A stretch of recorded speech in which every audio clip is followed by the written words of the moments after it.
Bonjour à tous et bienvenue dans cette vidéo, première d'une série de 3 vidéos sur la gestion automatique du temps de présence du personnel dans un établissement scolaire.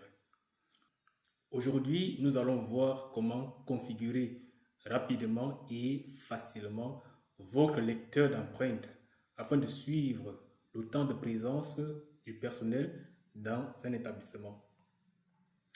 Dans cette vidéo, nous allons nous concentrer sur deux modules clés, la communication du lecteur et la configuration du temps. Première étape essentielle, sécuriser votre appareil. Par défaut, n'importe qui peut accéder au menu de votre lecteur. Nous allons donc nommer un administrateur.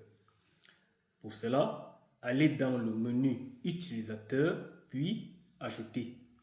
Saisissez les informations de votre gestionnaire et enregistrez son empreinte ou son mot de passe.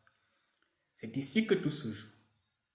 Dans le champ Rôle ou Privilège, le champ Privilège, changez Utilisateur standard en Administrateur. Désormais, dès que quelqu'un appuiera sur la touche Menu, le lecteur exigera l'empreinte de l'administrateur pour déverrouiller l'accès. Votre configuration est maintenant protégée. Maintenant que l'appareil est sécurisé, passons au module Communication pour pouvoir lier votre lecteur à l'application Hazon Tutor.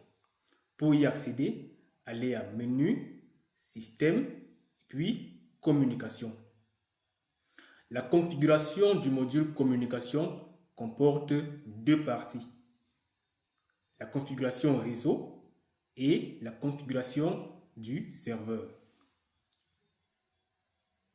Pour connecter votre appareil au réseau, vous pouvez opter soit pour la configuration Ethernet si vous avez un réseau local filaire, soit alors la configuration Wi-Fi. Dans chacune des options, vous pouvez attribuer une adresse IP fixe à votre appareil ou activer le protocole DHCP pour qu'il récupère une adresse automatiquement.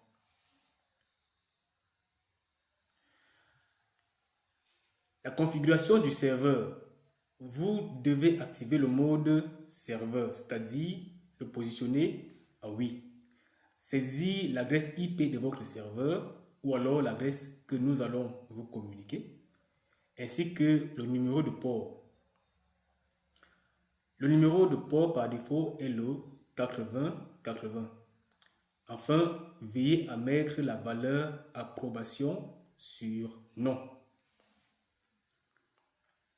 Passons maintenant au deuxième module indispensable, le paramétrage du temps.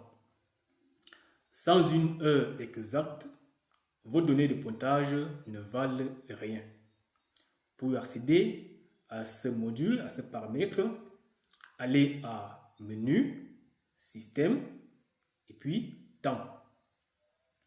Dans ce menu, ajustez la date, l'heure et définissez les formats d'affichage.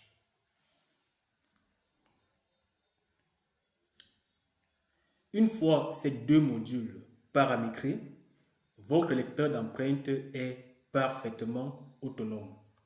Il peut communiquer de façon fluide avec vos serveurs et enregistrer chaque passage avec la précision d'une horloge suisse. Dans la prochaine vidéo, nous verrons comment interfacer ce lecteur avec l'application Hazon Tutor pour récupérer automatiquement tous les pointages. À très bientôt.